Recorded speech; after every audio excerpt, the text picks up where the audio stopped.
ဒီတစ်ခါတော့height တဲ့အကြောင်းပေါ့နော် height row and column ဖြစ်ရမှာပါ and column row နဲ့ column ကို height တဲ့အကြောင်းနဲ့ဒီ aggregate function အကြောင်းလေးကိုကျွန်တော်ရှင်းပြပေးသွားမှာဖြစ်ပါတယ်ဆိုတော့ row နဲ့ column ကို height တာတော့လွယ်ပါတယ်ကျွန်တော်အရင်သင်ခန်းစာတွေမှာမပြောဖြစ်ခဲ့လို့ဒီမှာ basic မှာပြောပြတင်လို့ကျွန်တော်ပြောပြပေးသွားမှာဖြစ်ပါတယ်ဆိုတော့ဒီမှာဒီ table တစ်ခုမှာရှိတယ်ပေါ့နော် row ရှိတယ် column ရှိတယ် number 14 15 16 19ကိုကြိုက်တဲ့ထည့်ကို high လုပ်ရပါတယ်ဆိုကြပါစို့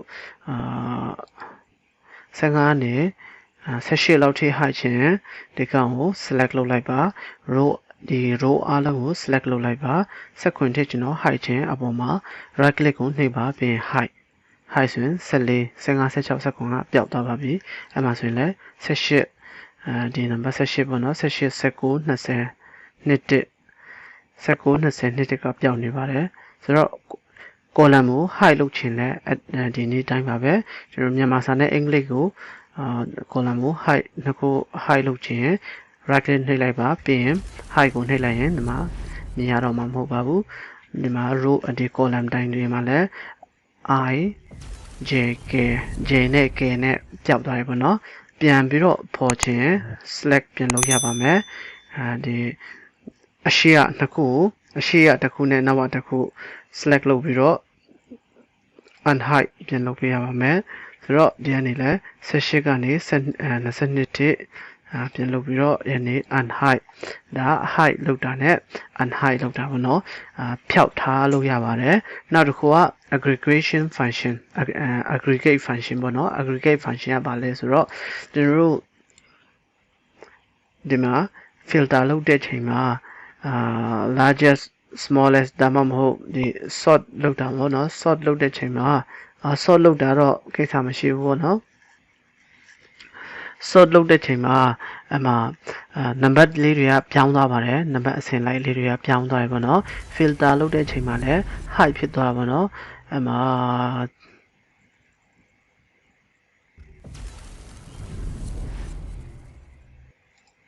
sort ကိုကျွန်တော် delete လုပ်လိုက်မယ်ပြီးရင်ဒီကောင်ကို smallest ဟုတ်ပြီဒီမှာnumber နဲ့ filter လုပ်ကြည့်လိုက်မယ်less than ပေါ့နော် less than 40 40အောက်ရတဲ့သူမြန်မာစာကြားတဲ့သူတွေပေါ့နော်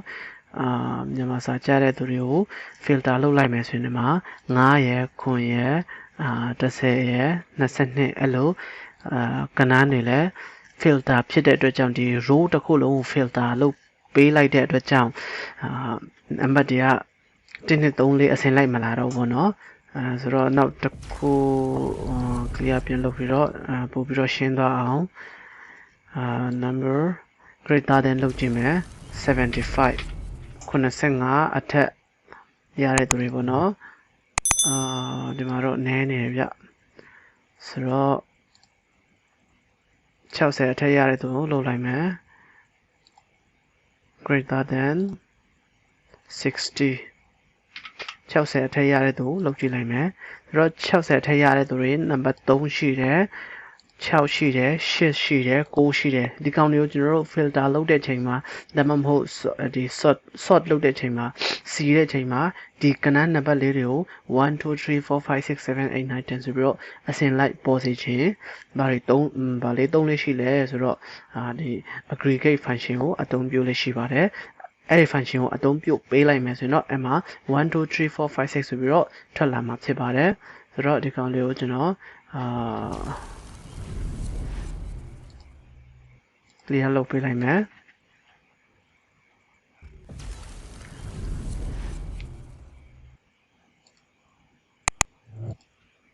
ဒီကောင်လည်း clear all လုပ်လိုက်မယ်ဆိုတော့ aggregate function ကိုကျွန်တော်ရှင်းပြပေးပါမယ် function ကတော့ aggregate ပေါ့နော် equal to argument လုပ်ဖို့ 1 2 3 4ခုလို့ရပါတယ် aggregate လို့ရေးလိုက်မယ် A G G R E aggregate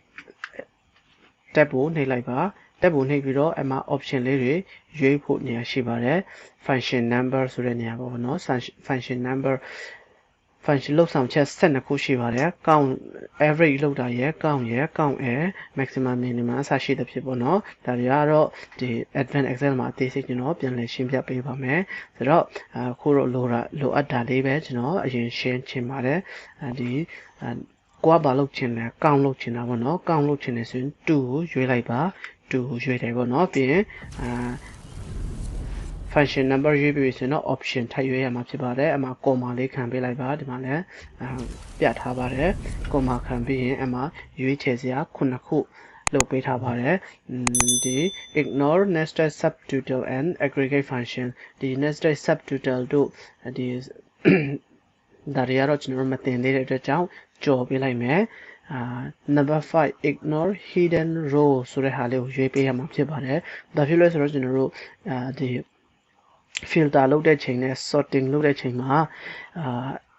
တခြားဟာတွေတော့အားလုံး hidden ဖြစ်သွားတာပေါ့နော် hide ဖြစ်သွားတာပေါ့ hide ဖြစ်သွားလို့ကဏ္ဍတွေကဒီ number ကဏ္ဍတွေကအစင်းလိုက်မလာတော့ဘူးပေါ့နော်အဲအကြောင်းကျွန်တော်တို့ ignore လုပ်ချင်တာဖြစ်ပါတယ် ignore ဆိုတာတော့လက်လျှို့ရှုလိုက်တာပါလက်လျှို့ရှုချင်တဲ့အတွက်ကြောင့် number 5ကိုရွေးလိုက်မယ်5ကိုရွေးလိုက်မယ်ပြီးရင် comma လုပ်လိုက်ပါပြီးရင်အမှ array ဒီမှာကိုစလုပ်ချင်တဲ့နေရာကိုရွေးပေးရမှာဖြစ်ပါတယ်ဥပမာကျွန်တော်တို့ဒီကနေစရေးချင်အပေါ်ဘက်ကို select လုပ်လိုက်ပါပြီးရင်ကိုရေးချင်ဒီကိုလုပ်ချင်တဲ့နေရာဘယ်ကနေဘယ်အထိလဲဆိုတော့သဘောတရားဖြစ်တဲ့အတွက်ကြောင့် semi column လုပ်ပြီးတော့u8 to u8 ပေါ့နော်ဒါက u ဒီကောင်က8ဆိုတော့ u8 to u8 လုပ်ပေးရမှာဖြစ်ပါတယ်ဘာဖြစ်လို့လဲဆိုတော့ဒီကနေကျွန်တော်တို့ပွားချင်တဲ့လောက် auto fill နဲ့ကျွန်တော် fill လုပ်ပြီးတော့အလုပ်မှာဖြစ်တဲ့အတွက်ကြောင့် range တစ်ခုသတ်မှတ်ပေးရတာပေါ့နော် range တစ်ခုသတ်မှတ်ပေးရပါတယ်ဆိုတော့ဒါကိုကျွန်တော်တို့ enter လုပ်လိုက်မယ်ဆိုရင်0ပဲပေါ်ပါတယ်ပြီးတော့ fill လုပ်လိုက်တဲ့အချိန်မှာလည်း01111ဆိုပြီးတော့ပဲပေါ်ပါတယ်အဆင်မပြေသေးပါဘူးအဆင်မပြေတဲ့ရင်မလုပ်ရမှာလဲတစ်ချက်ပြန် edit လုပ်လိုက်မယ်ဒီကောင်လေးကိုကျွန်တော်တို့ lock လုပ်ပေးရမှာဖြစ်ပါတယ်lock လုပ်ပေးဖို့ဒီ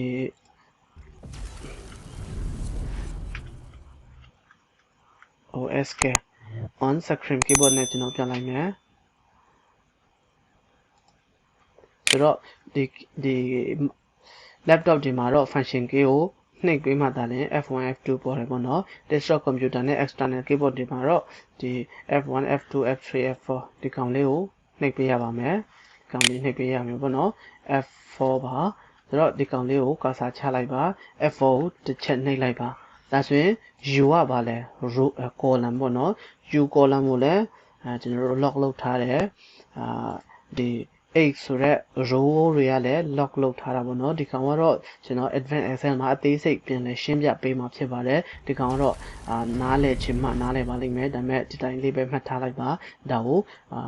column ဘက်ကိုလည်း lock လုပ်ထားတယ် row ဘက်ကိုလည်း lock လုပ်ထားတယ်ဒီ dollar sign တွေကပေါ့နော် lock လုပ်ထားတယ်ဆိုတဲ့သဘောတရားကိုဒီတိုင်းလေးပဲမှတ်ထားလိုက်ပါနောက်ကျရင်ဘယ်လိုအလုပ်လုပ်လဲဆိုတော့အသေးစိတ်ကျွန်တော်ပြန်ရှင်းပြမယ် advanced excel ကျရင်ပြန်ပြီးတော့ရှင်းပြပေးမှာဖြစ်ပါတယ်ဆိုတော့ဒီကောင်ကိုကျွန်တော်စမ်းကြည့်လိုက်မယ် auto fill လုပ်ကြည့်လိုက်မယ်ဆိုတော့0 1 2 3 4 5ဖြစ်နေပါတယ်0ကနေမစချင်ဘူးကိုက1ကနေစချင်ဒီမှာ plus 1ဆိုပြီးတော့ပေါင်းပေးလိုက်ပါ control z လုပ်လိုက်မယ်ကိုက0ကနေမစချင်ဒီနားကနေ plus 1ဆိုပြီးတော့ပေါင်းပေးလိုက်မယ်ဆိုရင်တော့1ကနေစမှာဖြစ်ပါတယ်1ကနေစပြီးတော့ကိုစိုက်တဲ့လောက် fill လုပ်လို့ရပါပြီသဘောတရားကိုနားမလည်တော့ဒီဗီဒီယိုလေးကိုနောက်ဆုတ်ပြီးတော့ကြည့်ပေးလိုက်ပါနော်ဆိုတော့ကျွန်တော်ဒီထက်တော့ရှင်းမပြတ်တတ်ဘူးဗျဆိုတော့ဗီဒီယိုလေးကိုထပ်ခါနားထောင်ကြည့်ပါဆိုတော့ဒီကောင်ကိုလုပ်မယ်ဆိုတော့ကျွန်တော်ပုံမှန်အတိုင်းနံပါတ်အစင်လိုက်ကိုယ်တိုင်ရိုက်ပြီးတော့ဒါမှမဟုတ်ကိုယ်တိုင် fill လုပ်ပြီးတော့လုပ်မယ်ဆိုတော့filter လုပ်တဲ့အချိန်မှာနံပါတ်တွေကကြော်ပြီးတော့ hidden ဖြစ်သွားပါတယ်အဲ့ဒါကိုမလို့ရှင်လို့ကဒီ aggregate function လေးနဲ့လုပ်ချင်တယ်ပေါ့နော်အဲ့တော့ဒီကောင်ကိုကျွန်တော်ဖြတ်လိုက်မယ် ဖြတ်လိုက်ပြီးတော့အဲ့မှာ equal to aggg လို့ရေးလိုက်ရင်အဲ့မှာ aggregate ဆိုပြီးတော့ပေါ်ပါတယ်တက်ဖို့နှိပ်လိုက်ပါပြီးရင်function ကပါလဲ number 2ပေါ့နော်2ကိုရေးပေးလိုက်ပါcomma ပြီးတော့ကိုကလိုချင်တဲ့ number 5လေးကို ignore hidden row လိုချင်တဲ့အတွက်ကြောင့်number 5ကိုရွေးလိုက်မယ်5ပြီးရင် background နေစချင်လဲကိုစချင်တဲ့နေရာရဲ့အပေါ်မှာရွေးပေးရပါမယ်ဒီကောင်ကိုနှိပ်ပေးလိုက်ပါပြီးရင်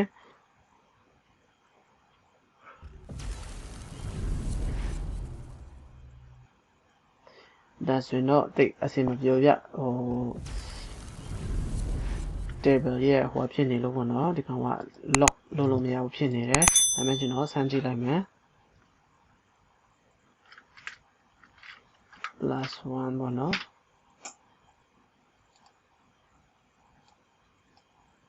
1ပဲဖြစ်နေပါတယ်အဲ့မှာဒီဟိုလေးကိုဒီကောင်လေးကို lock လုပ်ပေးမှအဆင်ပြေပါလိမ့်မယ်ဆိုတော့ဘယ်လိုလုပ်ရင်ကောင်းမလဲဆိုတော့ဒီကောင်ကိုကျွန်တော် table format ကိုကျွန်တော်ဖြောက်လိုက်မယ်ဗျ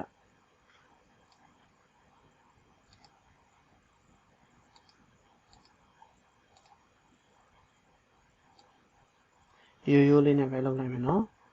ဒီကောင်ကိုborder လုပ်လိုက်မယ် all border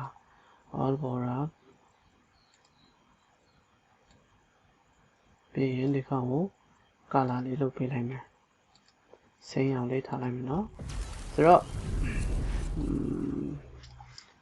bold တင်လိုက်မယ်ဟုတ်ပြီဆိုတော့ဒီကောင်ကိုကျွန်တော်ပြန်ဖြတ်လိုက်မယ်အမှာequal to aggregate function 2ကိုရွေးမယ်ပြီးရင်5ကိုရွေးတယ်ပြီးရင်ဟိုarray လုပ်မဲ့နေရာရွေးပေးရမယ်ဒီကောင်ကိုလုပ်ပေးလိုက်ပါဒီကောင်က table format ဝင်နေသေးတယ်ဆိုတော့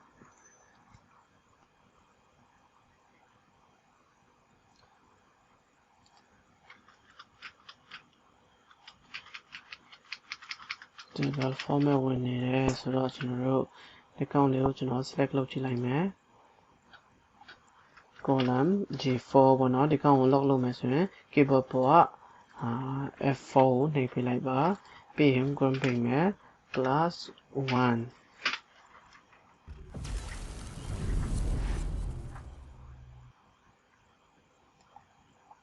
ဒါဆိုရင်တော့အဆင်မပြေဘူးဖြစ်နေတယ်နော်